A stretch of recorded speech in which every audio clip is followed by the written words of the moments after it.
Crónicas del Antropoceno, la época humana y sus consecuencias, narrada en tiempo real.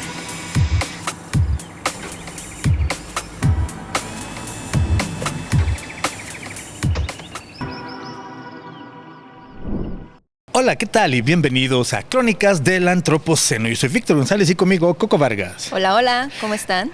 Y Coco, vamos a presentar hoy a nuestra invitada que nos va a acompañar a platicar de bioconstrucción. Ella es Alejandra Caballero Cervantes, que ya nos acompañó en otra de las actividades que organizamos aquí desde el Museo de Ciencias Ambientales que construye la Universidad de Guadalajara en Zapopan, Jalisco, México. Tenemos una serie de actividades andando mientras construimos el edificio, mientras nos entregan. Digo, construimos, no, Coco y yo no somos de los que ponen ladrillos, pero nosotros diseñamos algunos de los programas, de los contenidos.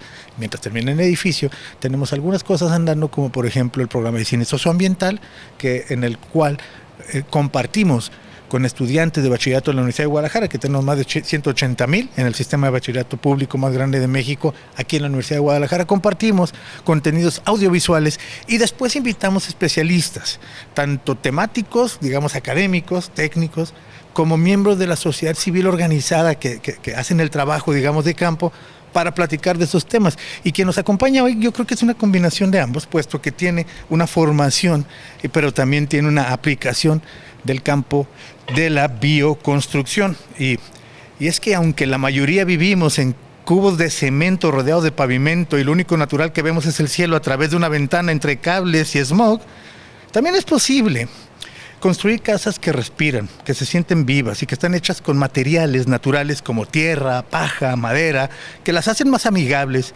con el entorno. Y hoy vamos a platicar con la arquitecta Alejandra Caballero sobre precisamente la bioconstrucción, el uso de otros materiales, de otras técnicas, de otros métodos que son más amigables con el entorno y que podrían cambiar la manera en la que habitamos el planeta. Y además desde Puebla, bueno, al menos veo que estudió en Puebla, Coco, de la UPF, es donde estuvimos en un congreso, ¿no? En un congreso, sí. Yo soy de Puebla. Coco también es de Puebla, entonces vamos a dar la bienvenida Saludos a Puebla. A la arquitecta Alejandra Caballero Cervantes, arquitecta de la Universidad Popular Autónoma de Puebla, del Estado de Puebla, con estudios en permacultura en Estados Unidos, becaria de la Fundación MacArthur con el proyecto Madre Tierra, Madre Casa, catedrática de Arquitectura y Diseño Sostenible en la Universidad Iberoamericana y actualmente instructora de bioconstrucción y ecoturismo y vida sostenible dentro del proyecto San Isidro Educación Permanente. Alejandra, muchas gracias por acompañarnos. Bienvenida a Crónicas del Antropoceno. Muchas gracias por la invitación y pues aquí estamos para platicarles un poco sobre de qué va esto de la bioconstrucción. Sí, pues vamos a entrar en materia directamente, Alejandra, si está de acuerdo, que yo me acuerdo que en ese conversatorio hubo muchas preguntas de parte de los estudiantes que nos acompañaban con respecto a cómo se aplica, cómo se ve, pero empecemos por lo general. ¿Qué es la bioconstrucción, Alejandra Caballero, y en qué se diferencia de la construcción, digamos, tradicional o convencional? Pues mira, básicamente la bioconstrucción es regresar a la manera en cómo los humanos fuimos aprendiendo a desarrollar nuestros cobijos. Es decir, regresar a esta parte lógica de solo tomar del medio lo que realmente necesitas para protegerte de las inclemencias del tiempo y para estar cómodo, sin necesidad de destruir el entorno que rodea ese cobijo. Entonces, la bioconstrucción básicamente es regresar a recuperar a todos estos potencialidades que como constructores tenemos desde que nos desprendimos de los protozoos y de todo ese caldo que nos dio la vida, y retomar lo que hacen los demás habitantes de este planeta, que son los animales, que construyen su cobijo sin dañar el medio ambiente. Entonces la bioconstrucción es esto, tomar lo que el medio te ofrece, adecuarlo para protegerte de las inclemencias y construir con la menor huella ecológica. En términos generales eso es. Es un reto, pero eso es. Alejandra, y coméntanos un poco, más o menos, ¿cuándo empieza a hablarse tal cual del concepto de bioconstrucción?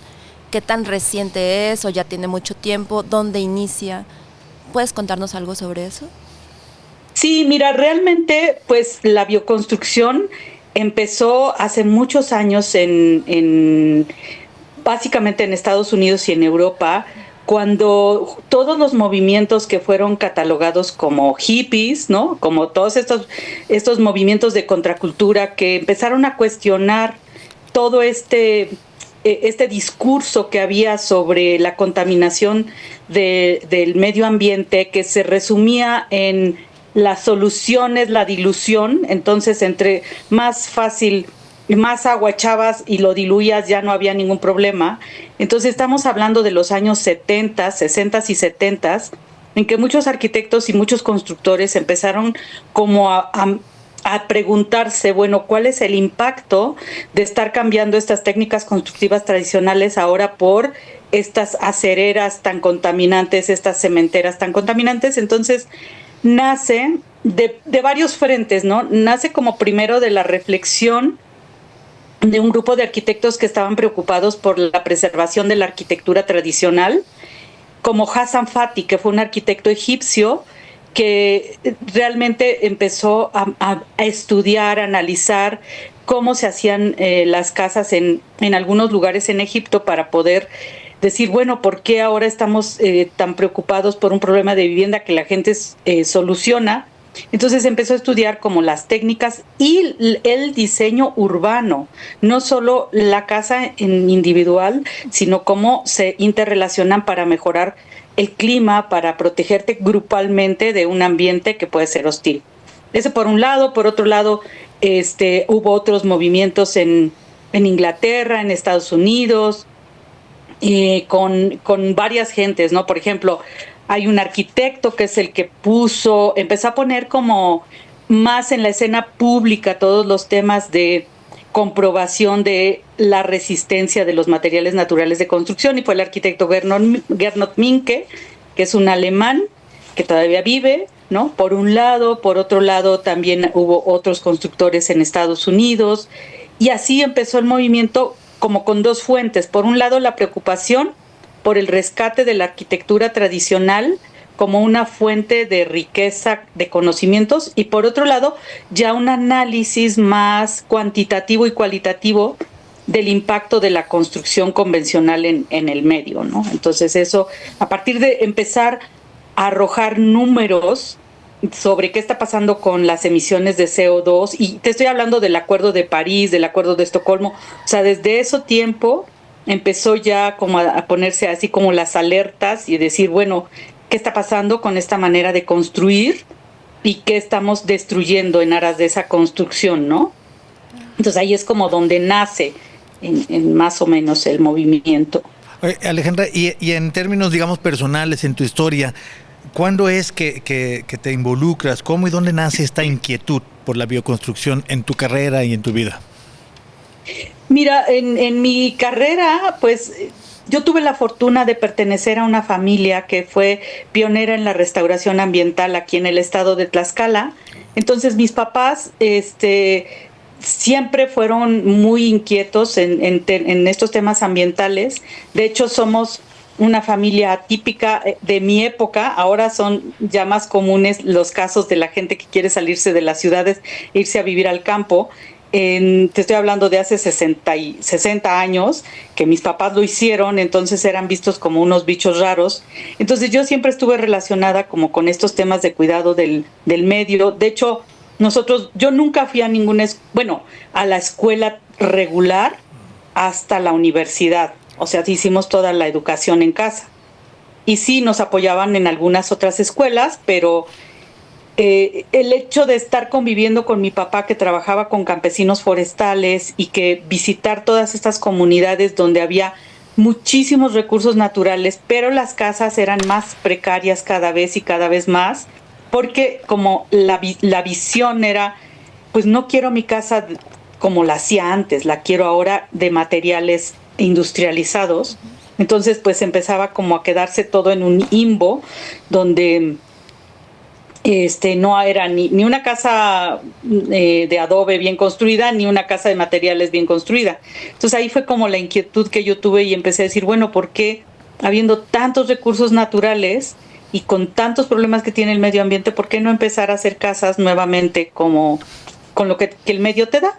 Y así fue como empezó más o menos la inquietud de de dedicarme o empezar a investigar, y por eso estudié arquitectura, aunque no fue la respuesta exactamente, pero aprendí otras cosas que también sirvieron. Sobre todo lo que no quería hacer. Voy a poner aquí nomás un dato para no dejarlo pasar como una obviedad, pero platicabas tú que darnos cobijo con lo que hay alrededor, pero lo que hacemos hoy en las ciudades que cada vez tenemos una sociedad más urbanizada, es construir con materiales que vienen de lejos, que costó mucho transportarlos, pero sobre todo producirlos. La generación o la producción, la extracción, producción y transporte de cemento, para hacer concreto, y de acero, son dos de las cosas que más contaminan el medio ambiente en la Tierra. Junto con la quema de combustibles fósiles, el cambio de uso de suelo, son quizá de las que más contaminan el mundo. Producir acero y producir cemento, que son lo que usamos para la mayoría de nuestros edificios, es muy contaminante. Pero ¿qué nos puedes decir de otros materiales? Esa es una pregunta que tenemos Coco y yo al respecto. Los materiales, ¿cómo se usan? ¿Cuáles son, digamos, las características y qué ventajas tienen? ¿Y qué tanto duran a comparación? Porque bueno, el concreto es casi para siempre, ¿no? Es como una piedra perpetua que la formamos es muy eficiente, digamos, y es muy fuerte, pero tiene todos estos problemas. Todo tiene sus pros y sus contras. Platícanos de los pros y contras de los materiales y los principios que se utilizan en la bioconstrucción. Claro. Mira, antes de entrar en esa parte, solo quiero decir que fíjate que el cemento no es para siempre y el concreto menos. Ahorita justamente estamos en un impasse en la historia de la construcción moderna, porque sobre todo países en Europa, especialmente Alemania, están monitoreando todos sus puentes y la infraestructura que construyeron con concreto a finales del siglo antepasado y principios del pasado hasta la fecha, y están demoliendo cosas porque está fallando el concreto. Hay inclusive un montón de papeles científicos que están demostrando esta parte, ¿no? Que no es para siempre y que es una técnica bebé en relación a todas las otras técnicas constructivas que han probado a través de milenios que resisten, ¿no? Entonces, el concreto en nuestras vidas tiene 150 años, entonces, muy poquito.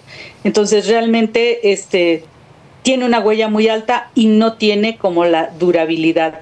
Y también la durabilidad que le atribuimos. Sobre todo quiero hacer nomás una aclaración.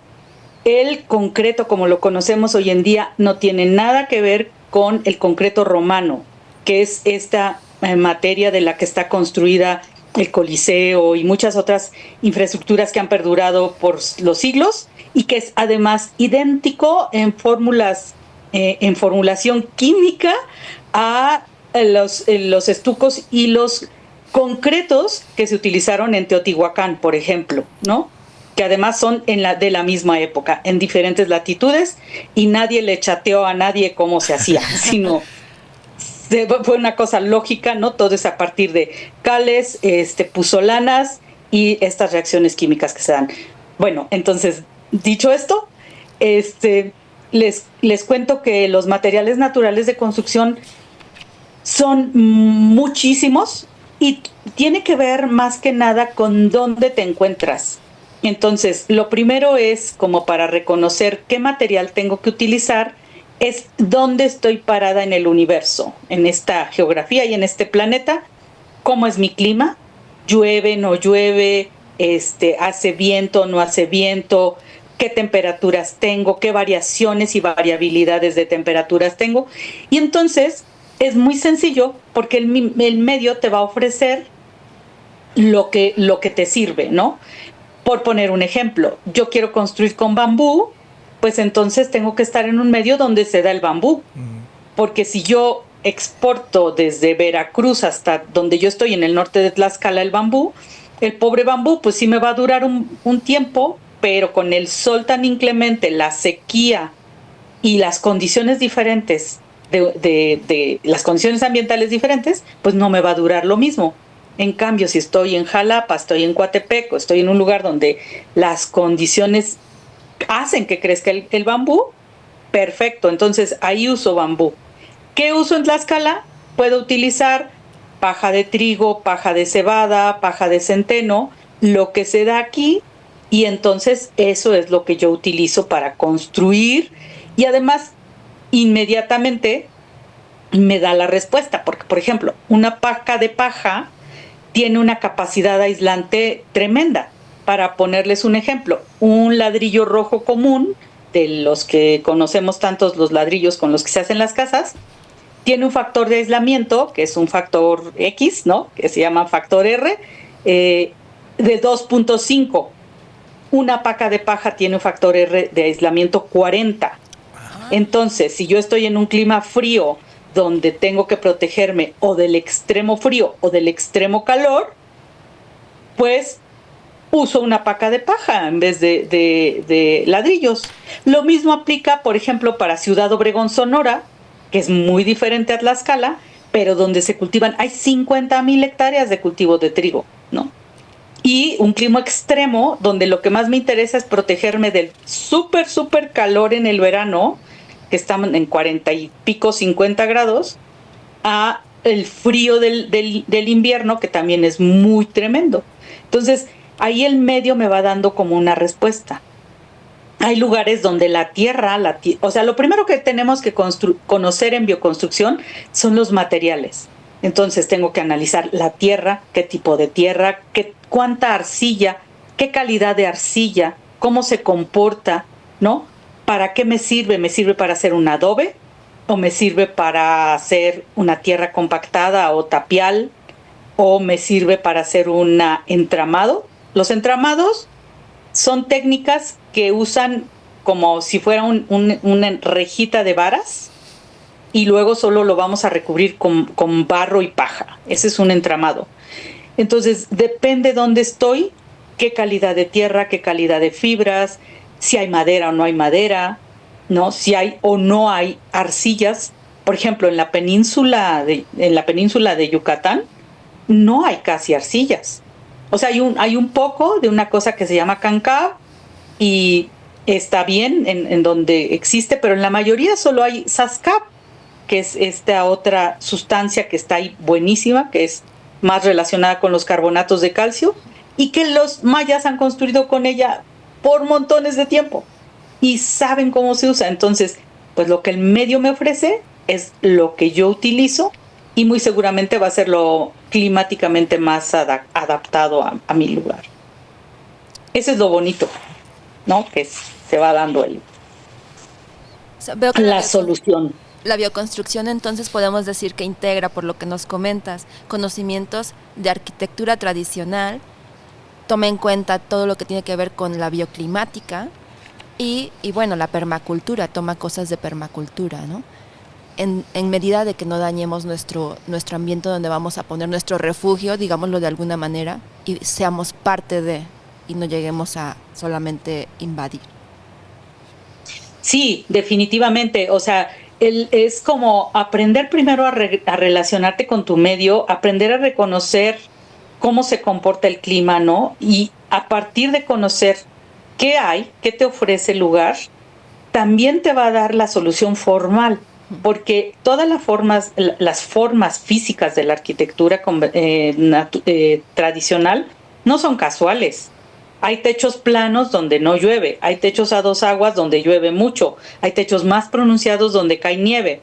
Entonces, de repente es un poco, la huella ecológica de la arquitectura está mucho en los caprichos de la moda, ¿no? Sí. Entonces, de repente, pues en las escuelas de arquitectura se enseñan estilos, ¿no? Y que trascienden naciones, y entonces ahora todos tenemos que diseñar como el gran Norman Foster, ¿no? Que bueno, mis respetos, pero pues hay que ver cuánto cuesta al ambiente esos chistecitos y entonces en vez de razonar la forma, ¿por qué pongo un techo plano? ¿O por qué pongo un techo con una agua o dos aguas?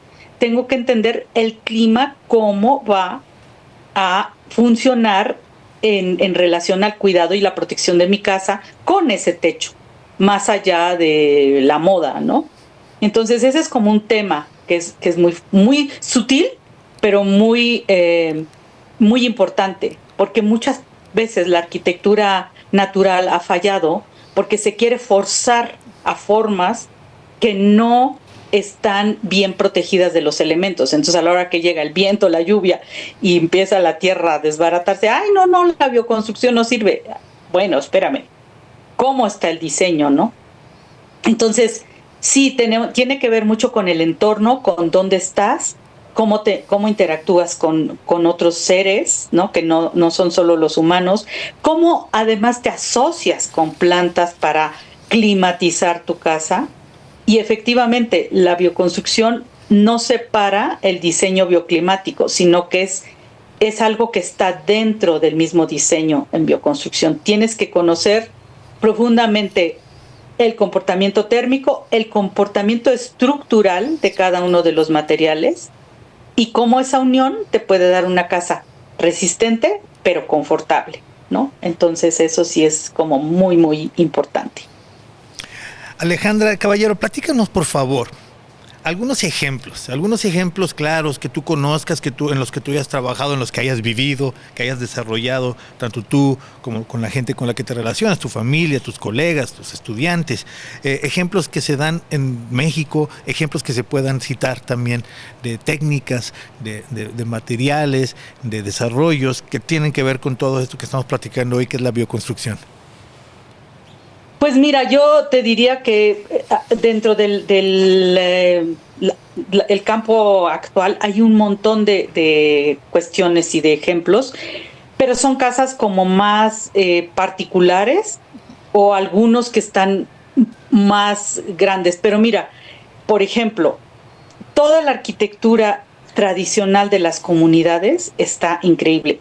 Les voy a recomendar el libro que acaba de editar no hace mucho, Cooperación Comunitaria, que es una organización dedicada a la gestión social del hábitat.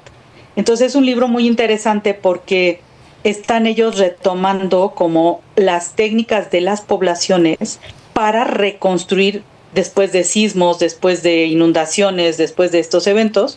Entonces es un libro que está muy bueno. Se llama Construcción Cooperativa. Sí, construcción, no me acuerdo exactamente, pero búsquenlo, es Cooperación Comunitaria, tienen su sitio en Facebook. Uh-huh. También hay muchos otros ejemplos en un libro que pueden descargar gratis que hicimos un compañero y yo, el doctor Luis Fernando Guerrero Vaca, en el 2021 lo publicó Bonillas Editores y se llama Experiencias de Bioconstrucción. Ya no me acuerdo exactamente cómo se llama, pero se llama Experiencias de Bioconstrucción. Nosotros ponemos ahí la liga completa en la descripción del episodio, no te preocupes. Sí, está entonces ejemplos y desde México. Uh-huh. Ese está libre, lo pueden descargar, lo pueden buscar. Ahí vienen un montón de ejemplos de bioconstructores mexicanos que están haciendo cosas acá en México. Pero, por ejemplo, su casa, esta es toda de bioconstrucción. Nosotros tenemos desde los 80s haciendo casas naturales. Y hay otras muchas. Un ejemplo de una mezcla que es bioconstrucción y construcción convencional, que es grande, podría ser un espacio que se llama Imagina, que está en León, Guanajuato, que es un centro cultural, en donde hay uno de los domos de bambú más grandes de México, y es todo construido con adobe, aunque sí tiene una parte que no es construcción natural, pero tiene muchos, digamos así, en una obra más grande, ¿no? Pero hay muchísimos ejemplos de casas particulares. En Guadalajara ahí mismo hay bastantes. Y si no queremos irnos a lo contemporáneo, veamos todos los centros históricos de gran parte de los poblados mexicanos que fueron fundados durante la colonia, ¿no? Entonces la mayoría son de Zapopan, ¿no? Por ejemplo, por decir algo. Todo el centro de Zapopan está hecho con adobe. Uh-huh. Todo. Como está preservado, debe perdurar un poco. pero hay muchísimos, muchísimos ejemplos todavía en los llamados pueblos mágicos, sí, que de repente se vuelven pueblos trágicos, pero bueno, que son ejemplos de arquitectura de tierra, ¿sí? Y bueno, nada más me gustaría agregar que justo ahorita, más que construir viviendas nuevas con cualquiera de los materiales, lo importante es rescatar la infraestructura que ya existe y ecologizarla, ponerla en funcionamiento nuevamente con técnicas naturales. Por ejemplo, acá a mi espalda todos estos son acabados de tierra, ¿no? Entonces, ¿cómo podemos, a partir de una construcción que ya generó una huella ecológica, que ya causó un impacto al ambiente, al menos revertir ese impacto y ecologizarla, ¿no? En ese sentido, creo que es donde tenemos que apuntar como constructores, ya no a seguir tapando con concreto o con otros materiales los poros del planeta, sino más bien a rescatar todo lo que hay, ecologizarlo y ponerle techos verdes, ponerle recubrimientos de materiales naturales, pisos naturales. Pues en este momento estoy en un lugar donde tengo un piso de tierra. No sé, lo voy a tratar de poner. ¿Ahí lo ven? Sí. Ah, sí. Sí, es un piso totalmente de tierra. Entonces, son cosas muy sencillas que podemos hacer utilizando aceites, ceras, y que podemos hacerlo en construcciones ya hechas. Porque si a alguien que ya tiene una casa le dices, ay, ya contaminaste un montón y está horrible tu huella ecológica, pues ya la tiene. Entonces mejor cómo la ecologiza y cómo gana salud. Porque esto no es solo por moda, es salud. Así no transpiramos formaldehídos, bencenos, toluenos de las pinturas vinílicas, sino que estamos respirando aire puro. Entonces hay mucho que hablar de la salud de quien vive en una casa natural o rodeada de elementos naturales.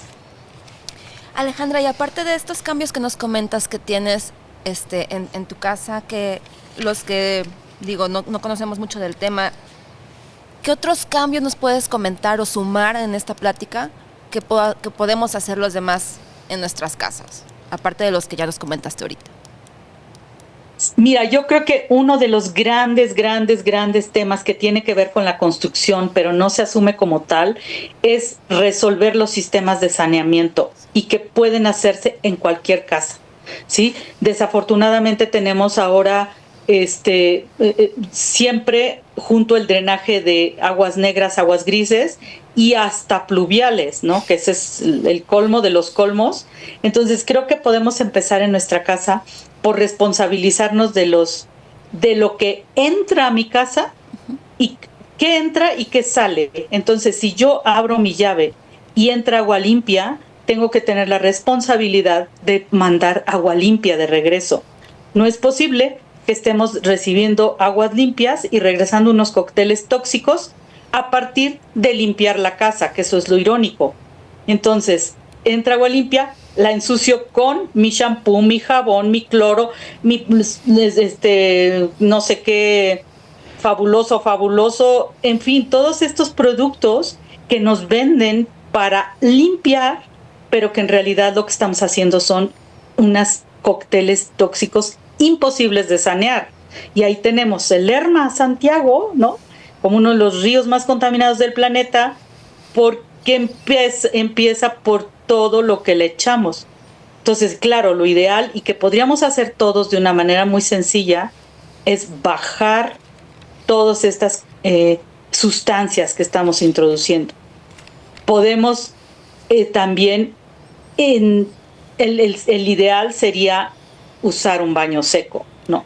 Sería lo mejor del planeta, porque tiene que ver no solo con el agua que regreso, sino con los nutrientes que rescato.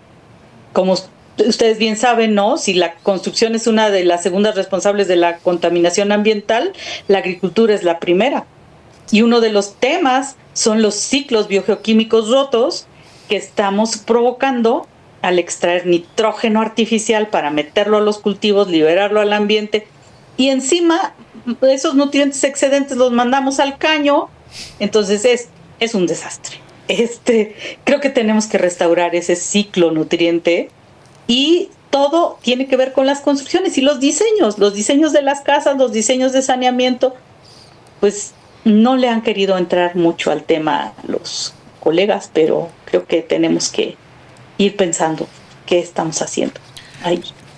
Pensar qué estamos haciendo es algo que tratamos de invitar a que hagamos todos a través de los temas y a los invitados que traemos a este podcast. Y me parece que hoy hemos podido poner el dedo en el renglón de algunos de los temas más importantes que tienen que ver con nuestro impacto en el ambiente, que es cómo vivimos, qué usamos y cómo lo regresamos, los recursos. Si es que los regresamos sucios, otros los se quedan atrapados, rompemos ciclos.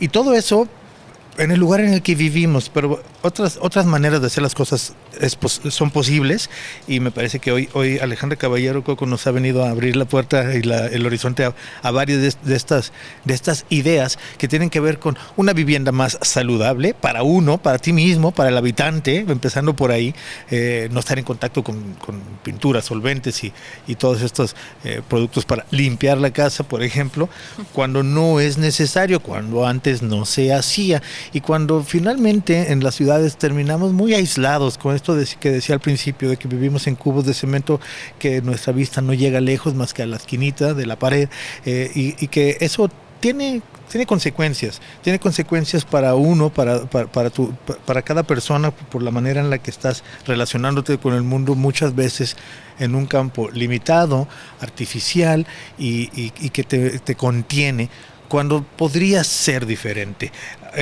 Alejandra, te agradezco mucho que nos hayas venido a compartir muchas de estas ideas, de estas maneras de construir, válgase ahí la ampliación del tema de construir comunidad, de construir proyectos, de construir la manera en la que nos relacionamos con el mundo, de los materiales y de los ejemplos de esta bioconstrucción. Y te invito, Alejandra, a que nos des algo para llevar, que ya mencionaste 2 libros, pero si nos das algo para llevar, ¿qué sería?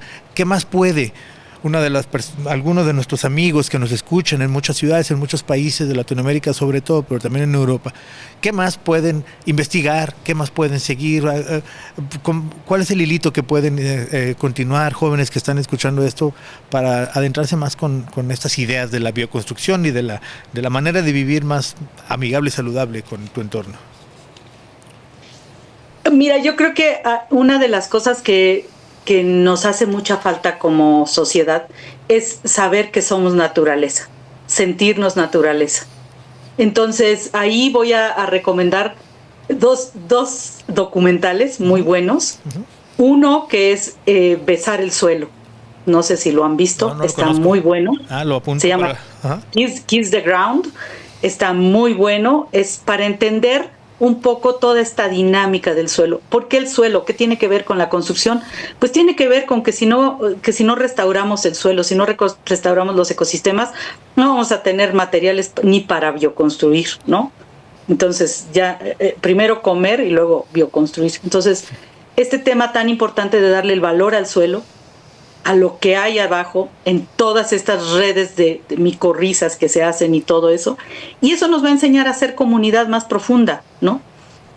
Entonces, eso por un lado. Por otro lado, hay otro que es un poco más de datos más duros, que es un documental muy interesante con este señor que es David Attenborough. Claro. Sí, se llama Romper los límites. Okay. No sé si lo han visto. No, tampoco lo conozco ese. Está muy interesante porque es una manera muy resumida de entender qué estamos haciendo con estos 9 límites planetarios, ¿no? Y hasta dónde los hemos roto y por qué los hemos roto.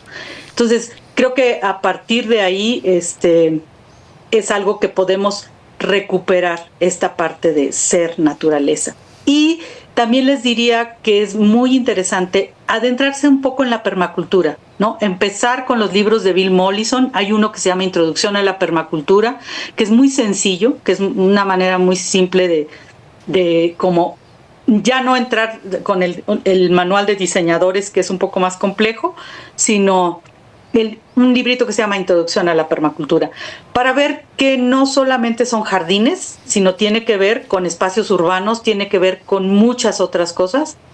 Y también los invitaría a explorar un movimiento muy interesante que se llama DPAV o despavimentación, que nació en Portland, Oregon, con un señor que se llama Mark Lechman, se escribe Lechman, y que están haciendo una cosa bien bonita en Portland, que es justo recuperar el sentido de comunidad en colonias, ¿no? Y barrios. Entonces, no ver como aislada mi casita, sino cómo interactuamos, porque estarán de acuerdo conmigo que no, en las ciudades hay fauna, y hay fauna que pasa de un predio a otro, y entonces cómo propiciar corredores biológicos dentro de los mismos predios, cómo quitar pavimento de donde hay pavimento, en patios que no necesitan tener pavimento, montón de espacios que están tapados los poros, donde ya el agua no se infiltra, y donde podría haber vegetación,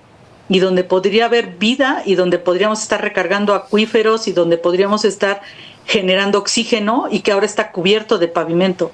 México tiene una fiebre y un vicio por tener todo pavimentadito. No, vamos, quitemos el pavimento. Y ese mismo pavimento se puede utilizar para hacer cimientos de una casa de bioconstrucción. Eso sí puede funcionar como una piedra, ¿no? Pero, por cierto, se llama urbanita, ese desecho de la construcción. Los materiales antropocénicos, el subproducto de la ciudad. Exactamente. Sí. Pero sobre todo eso, hagamos una revolución de quitar el pavimento, liberemos a la tierra de todos estos capas y capas de concreto que le tapan los poros y que le impiden cumplir con esta función Gaia de ser un organismo que se autorregula, ¿no? Entonces, yo creo que con eso, y pues eso, ecologizar nuestra casa lo más posible, poner techos verdes, poner muros verdes, quitar pinturas vinílicas, poner pinturas naturales, no comprar nada con plásticos clorados que tengan vinil, ¿no? Como sillones de vinil o coches nuevos, muchas cosas que estamos provocando un montón de tóxicos a nuestro alrededor. Un estudio muy interesante que acaba de salir, salió en la UNAM, en México hace algunos años, pero no fue tan creíble hasta ahora, que salió en España, sobre la calidad del aire de una vivienda. Puede ser 5 veces más tóxica al interior que al exterior de una ciudad contaminada. Ejemplo, Ciudad de México, que sí que está contaminada. ¿Por qué? Pues por todo lo que nos rodeamos, ¿no? Nos rodeamos de cosas, ventanas de PVC, alfombras,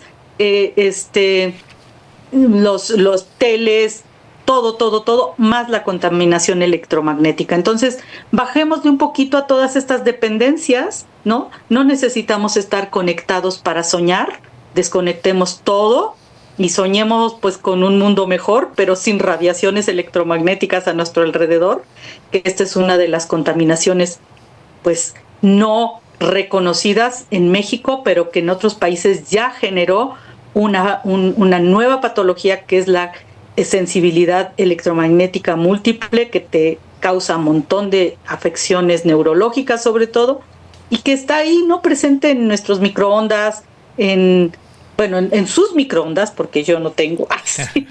No usen microondas, es lo peor que pueden usar.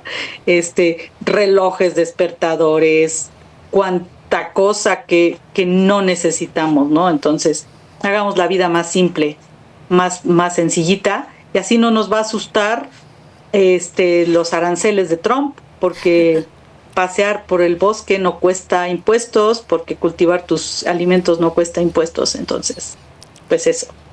Qué interesante esto de pavimentar, porque ahora acabamos de pasar aquí en Guadalajara del calor intensificado todavía más, porque todo el pavimento provoca isla de calor, menos humedad, mayor absorción de calor.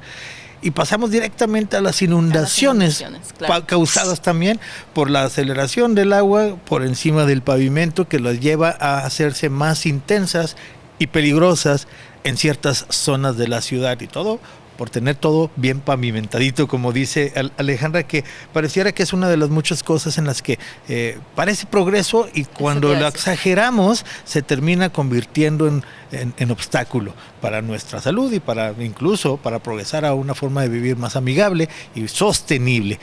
Alejandra Caballero, muchísimas gracias por acompañarnos hoy en Crónicas del Antropoceno. Te mandamos un abrazo hasta allá y hasta tu bioconstrucción, en donde veo que estás muy, muy a gusto, rodeada de paredes que no tienen plásticos. Muchas gracias por acompañarnos hoy. Muchas gracias. Gracias a ustedes y felicidades por su programa. Muchas gracias. Bueno. Gracias. Muy bien, pues Hasta muchas luego. gracias. Muchas gracias a ti, Coco. Muchas gracias a todos los que nos apoyan en este programa, a la Biblioteca Pública del Estado de Jalisco, que es nuestra sede, mientras construimos ese museo que estamos avanzando poco a poco. Y sobre todo, muchas gracias a ti que nos escuchas a través de las plataformas de podcast, que nos ves a través de YouTube y que entras en contacto con nosotros, porque cada vez tenemos más interacción con nuestros públicos a través de las redes sociales, que son así de fácil: Museo de Ciencias Ambientales. Así nos encuentras en las redes sociales. Si lo que escuchaste te interesó y crees que le pueda interesar a alguien más a quien tú conozcas, compárteselo, quizá también le encuentre provecho. Muchas gracias y sigue atento a las próximas Crónicas del Antropoceno. Esto fue Crónicas del Antropoceno, una producción del Museo de Ciencias Ambientales de la Universidad de Guadalajara. Gracias por escuchar.